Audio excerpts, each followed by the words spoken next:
ZEPHYR, the dream team in entrance coaching. എല്ലാവർക്കും നമസ്കാരം. എൻ്റെ പേര് മനോജ്.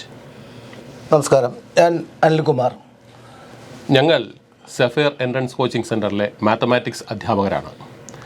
ഞങ്ങളിന്ന് വന്നിരിക്കുന്നത് ഈ ജനുവരി 24 തുടങ്ങുന്ന JEE എക്സാമിനേഷനെ കുറിച്ച് ഒരല്പം കാര്യങ്ങൾ നിങ്ങളുമായി പങ്കിടാൻ വേണ്ടിയിട്ടാണ്. JEE എക്സാമിനേഷന് ഒരു സബ്ജക്റ്റിന് 30 ക്വസ്റ്റ്യൻസ് ആണുള്ളത്. ഈ 30 ക്വസ്റ്റ്യൻസിനകത്ത് 20 ക്വസ്റ്റ്യൻസ് മൾട്ടിപ്പിൾ ചോയ്സ് ക്വസ്റ്റ്യൻസും 10 ക്വസ്റ്റ്യൻസ് പ്യൂർലി ന്യൂമറിക്കൽ വാല്യൂ ക്വസ്റ്റ്യൻസുമാണ്. പക്ഷേ ഈ ക്വസ്റ്റ്യൻസ് എങ്ങനെയാണ് അറ്റൻഡ് ചെയ്യേണ്ടത്, ഏത് രീതിയിലാണ് അറ്റൻഡ് ചെയ്യേണ്ടത്, നമുക്ക് മാക്സിമം സ്കോറിങ് എന്ത് രീതിയിൽ ചെയ്താലാണ് കിട്ടുന്നത്, എന്തൊക്കെ കാര്യങ്ങളാണ് ശ്രദ്ധിക്കേണ്ടത്, ഇത്തരം കാര്യങ്ങളാണ് ഞങ്ങൾ ഇന്ന് നിങ്ങളുമായി പങ്കിടാനായിട്ട് ആഗ്രഹിക്കുന്നത്. First 20 questions multiple choice questions ആണ്. അപ്പം നമുക്കവിടെ ഓപ്ഷൻസ് ഉണ്ട്. ഓപ്ഷൻസ് ഉള്ളതുകൊണ്ട് നമുക്ക് ഓപ്ഷനും കൂടി ഡിപ്പെൻഡ് ചെയ്യാം.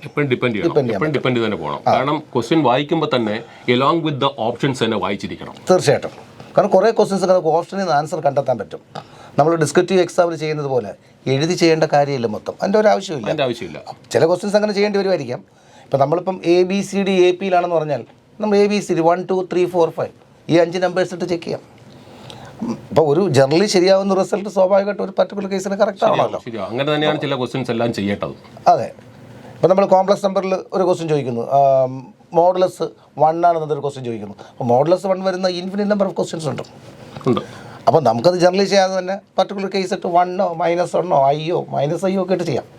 അപ്പോൾ അതിൽ I മാത്രമല്ല 1 കോംപ്ലക്സ് നമ്പറാണ്. അപ്പോൾ നമുക്ക് ഏതിട്ട് വേണമെങ്കിലും നമുക്കത് ചെയ്യാൻ പറ്റും.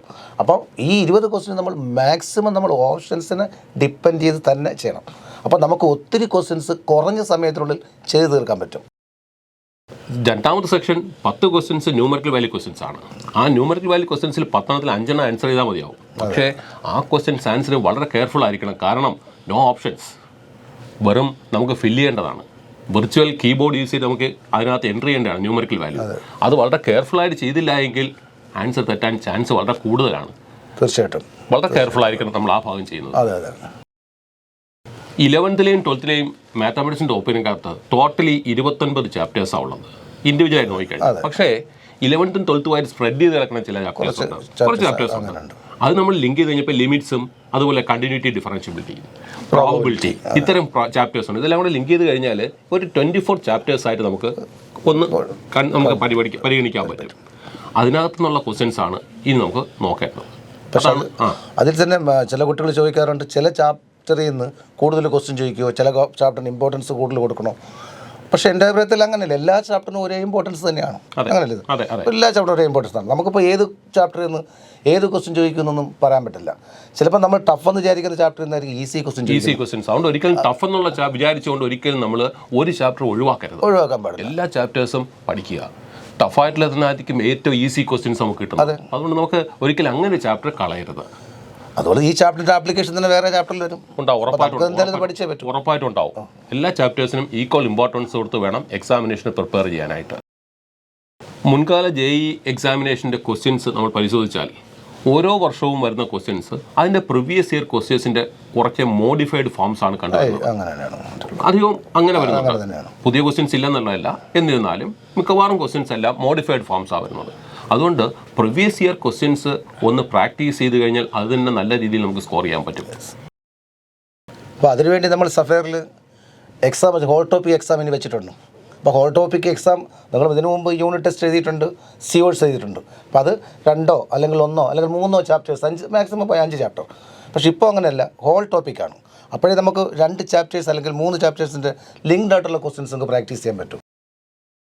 30 ക്വസ്റ്റ്യൻസ് എന്ന് പറയുന്നത് ഈ പറഞ്ഞല്ലോ, നേരത്തെ പറഞ്ഞ 24 അല്ലെങ്കിൽ 25 ചാപ്റ്റേഴ്സിനെ എല്ലാം ഒന്നിച്ച് കൊണ്ടുവന്നായിരിക്കും ക്വസ്റ്റ്യൻ അവർ പ്രിപ്പയർ ചെയ്യുക. അപ്പോൾ അതുകൊണ്ട് മൾട്ടി ആസ്പെക്ട്സ് ആയിരിക്കും ക്വസ്റ്റ്യൻസ് വരിക, മൾട്ടി ഡയമെൻഷൻ ആയിരിക്കും വരിക. അപ്പോൾ നമ്മൾ ആ തിങ്ക് ചെയ്യാനുള്ള കപ്പാസിറ്റി അങ്ങനെ തന്നെ പോകണം. ഒരു ക്വസ്റ്റ്യൻ കണ്ടു കഴിഞ്ഞാൽ ഒരു കാര്യത്തിലല്ല പോകേണ്ടത്. ഇപ്പോൾ സ്ട്രൈറ്റ് ലൈൻ്റെ ഇക്വേഷൻ അല്ലെങ്കിൽ സ്ട്രൈറ്റ് ലൈൻ്റെ ക്വസ്റ്റ്യൻ കണ്ടാൽ സ്ട്രൈറ്റ് ലൈൻ ആയിരിക്കില്ല അത് പ്യൂറായിട്ട് വന്നേക്കുന്നത്. അതിനകത്ത് വേറെ ഒത്തിരി കാര്യങ്ങൾ ഇൻക്ലൂഡ് ചെയ്തുകൊണ്ടായിരിക്കും ആ ക്വസ്റ്റ്യൻ ഉണ്ടാക്കി വെച്ചിരിക്കുക. അപ്പോൾ മൾട്ടി ഡയമെൻഷണൽ തിങ്കിങ് വേണം വരുന്നത്. അത് ഓൺലി ഈ ത്രൂ ദി പ്രാക്ടീസ് എക്സാമിനേഷൻസ് കൊണ്ട് മാത്രമേ നടക്കത്തുള്ളൂ. ZEPHYRൻ്റെ ക്വസ്റ്റ്യൻസ് എല്ലാം ആ രീതിയിൽ തന്നെയായിരിക്കും പ്രിപ്പയർ ചെയ്ത് വെച്ചിരിക്കുന്നത്. അതുകൊണ്ട് മസ്റ്റായിട്ടും പ്രാക്ടീസ് ടെസ്റ്റുകൾ എഴുതുക, ഹോൾ ടോപ്പിക് ടെസ്റ്റുകൾ എഴുതണം. ടെസ്റ്റുകൾ എഴുതിയാൽ മാത്രമേ നമുക്ക് ആ പ്രാക്ടീസ് കിട്ടത്തുള്ളൂ. ചിലപ്പം ഇപ്പോൾ ആൻസർ ചെയ്യുമ്പം ചില ആൻസേഴ്സൊക്കെ തെറ്റിപ്പോയിരിക്കാം. അപ്പോൾ അത് നമ്മൾ തിരുത്താനായിട്ട് നിങ്ങൾക്ക് അതിൻ്റെ സംശയങ്ങളുണ്ടെങ്കിൽ സഫയറിലൊന്ന് ചോദിക്കണം. ഇവിടെ നമ്മളെല്ലാവരും റെഡിയാണ്. ഏത് സമയത്തുണ്ടെങ്കിൽ നിങ്ങൾക്ക് വരാം, നമുക്ക് വന്ന് ഡൗട്ട് ക്ലിയർ ചെയ്യാം. ഡൗട്ട് ക്ലിയർ ചെയ്ത് അടുത്ത എക്സാമിന് അത് പരിഹരിച്ചിരിക്കണം. അങ്ങനെയുള്ള മിസ്റ്റേക്കുകൾ ഉണ്ടാക്കാതിരിക്കണം. എന്നാൽ മാത്രമേ അത് നമുക്ക് ഭംഗിയായി ഈ എക്സാമിനേഷൻ നിങ്ങൾക്ക് ശരിക്കും ജെഇയെ ക്രാക്ക് ചെയ്യാൻ പറ്റുള്ളൂ.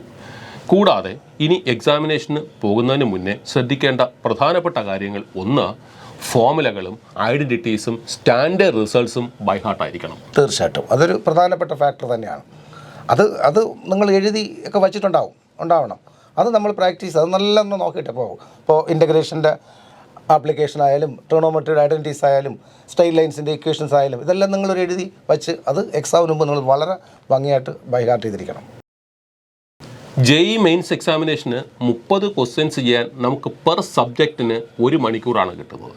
അപ്പോൾ ഈ 30 ക്വസ്റ്റ്യനും വായിക്കേണ്ടി വരും. നമ്മൾ ചെയ്യുന്ന 25 ആയിക്കോട്ടെ, 30 ക്വസ്റ്റ്യനും വായിക്കേണ്ടി വരും. അങ്ങനെ 30 ക്വസ്റ്റ്യനും വായിച്ച് ചെയ്യുമ്പോഴത്തേക്ക് ഒരു ക്വസ്റ്റ്യന് 2 മിനിറ്റിൽ കൂടുതൽ ഒരു കാരണവശാലും എടുക്കാൻ പാടില്ല. അപ്പോൾ നമ്മളിവിടെ സഫയറിൻ്റെ എക്സാം നിങ്ങളിപ്പം ഇനിയുള്ള എക്സാം എഴുതുമ്പം ഈ പറഞ്ഞ ചില കാര്യങ്ങളൊന്നും ശ്രദ്ധിക്കണം. നമ്മളെപ്പോഴും റൗണ്ട് വൈസ് ഏത് സബ്ജക്റ്റ് ആയാലും റൗണ്ട് വൈസ് ആൻസർ ചെയ്യാം. നമുക്ക് ആദ്യ തവണ വായിക്കുമ്പം ചെയ്യാൻ പറ്റും എന്ന് ഉറപ്പുള്ള കുറേ ക്വസ്റ്റ്യൻസ് ഉറപ്പായിട്ടുണ്ടാവും. ആ ക്വസ്റ്റ്യൻസ് ആദ്യം ആൻസർ ചെയ്യാം. പിന്നെ രണ്ടാമത് ലെങ്തി ക്വസ്റ്റ്യൻസ് സെക്കൻഡ് റൗണ്ടിൽ മാത്രം നിങ്ങൾ ശ്രമിക്കുക. 3-ാം റൗണ്ടിൽ നിങ്ങൾ ഫുൾ ആൻസർ ചെയ്യാനുള്ള തയ്യാറെടുപ്പിലൂടെയാണ് ചെയ്യാൻ. അപ്പോൾ കംപ്ലീറ്റ് ആൻസർ ചെയ്യാൻ പറ്റും. സെഫയറിൻ്റെ എല്ലാ എക്സാമിനേഷൻസും ഈ രീതിയിൽ പ്രാക്ടീസ് ചെയ്യുന്നൊരു കുട്ടിയെ സംബന്ധിച്ചിടത്തോളം ജെഇ മെയിൻ എക്സാമിനേഷന് 25 ക്വസ്റ്റ്യൻസും ചെയ്യാൻ പറ്റണം. ശരിയായി തന്നെ ആൻസർ ചെയ്യാൻ പറ്റും, ഉറപ്പായിട്ടും പറ്റും. പിന്നെ എക്സാമിന് പോകുന്ന ഒരു attitude, that is very important. അതൊരു പ്രധാനപ്പെട്ട ഫാക്ടർ അല്ലേ? Very important. ഒരിക്കലും നമ്മൾ നെഗറ്റീവായിട്ട് ചിന്തിക്കരുത്. ജെഇ മെയിൻ എക്സാം ടഫാണ് അങ്ങനെയൊന്നുമല്ല. എല്ലാം നമുക്ക് ചെയ്യാൻ പറ്റുന്ന ക്വസ്റ്റ്യൻസ് മാത്രമേ അതിനകത്തുള്ളൂ. അതിന് നിങ്ങൾ കോൺഫിഡൻസ് കാണിക്കണം. നമുക്ക് ചെയ്യാൻ പറ്റും, ഉറപ്പാണ്. ഫുള്ളി കോൺഫിഡൻസും പോസിറ്റീവ് ആറ്റിറ്റ്യൂഡും ഉണ്ടെങ്കിൽ നല്ല റിസൾട്ട് ആയിരിക്കും ചെയ്യാൻ പറ്റും. നെഗറ്റീവ് ആറ്റിറ്റ്യൂഡ് പോകുമ്പോൾ മാത്രമേ ബുദ്ധിമുട്ടുള്ളൂ. പറ്റില്ല എന്ന് തോന്നിക്കഴിഞ്ഞാൽ ഒന്നും പറ്റില്ല. എല്ലാവരെ കൊണ്ടും കഴിയുന്നതാണ്. ആരും മോശക്കാരല്ല, എല്ലാവർക്കും കഴിവുള്ള കുട്ടികളാണ്. മാക്സിമം സ്പീഡിൽ ഏറ്റവും ആക്യുറസിയോടുകൂടി കാൽക്കുലേഷൻസും കാര്യങ്ങളും ചെയ്ത് കഴിഞ്ഞാൽ ഉറപ്പായിട്ടും ക്രാക്ക് ചെയ്യാൻ പറ്റുന്ന ഒരു എക്സാമിനേഷൻ തന്നെയാണ് ജെഇഇ. തീർച്ചയായിട്ടും. ജെഇയുടെ ഫസ്റ്റ് സെഷൻ എക്സാമിനേഷൻ ഇനി വളരെ കുറച്ച് ദിവസങ്ങൾ മാത്രമേ നമ്മുടെ മുന്നിലുള്ളൂ. വളരെ ഇമ്പോർട്ടൻ്റ് ആയിട്ടുള്ള ദിവസങ്ങളാണ്. അതെ, വളരെ ഇമ്പോർട്ടൻ്റ്. ഒരു നിമിഷം പോലും പാഴാക്കാനില്ല. Maximum preparation, best preparation. പഠിച്ച കാര്യങ്ങളെല്ലാം റിവൈസ് ചെയ്തുകൊണ്ടിരിക്കുക. അത് ഓരോ ദിവസവും എക്സാമിനേഷന് വേണ്ടി യൂസ് ചെയ്യാൻ പറ്റും നോക്കുക. മാക്സിമം എഫർട്ട് എടുത്ത് വേണം ഇനി നീങ്ങാൻ. തീർച്ചയായിട്ടും നല്ല റിസൾട്ട് ഉണ്ടാക്കാൻ പറ്റും. എല്ലാവർക്കും, എല്ലാ സ്റ്റുഡൻസും നല്ല രീതിയിൽ പ്രിപ്പയർ ചെയ്ത് നല്ല റിസൾട്ട് ഉണ്ടാക്കണം. അതിനു വേണ്ടിയിട്ട് ഞങ്ങൾ എല്ലാവരും പ്രാർത്ഥിക്കുന്നു. നിങ്ങൾക്ക് എല്ലാവർക്കും ഞങ്ങളുടെ എല്ലാ നല്ല ആശംസകളും. നമസ്കാരം. ZEPHYR, the dream team in entrance coaching.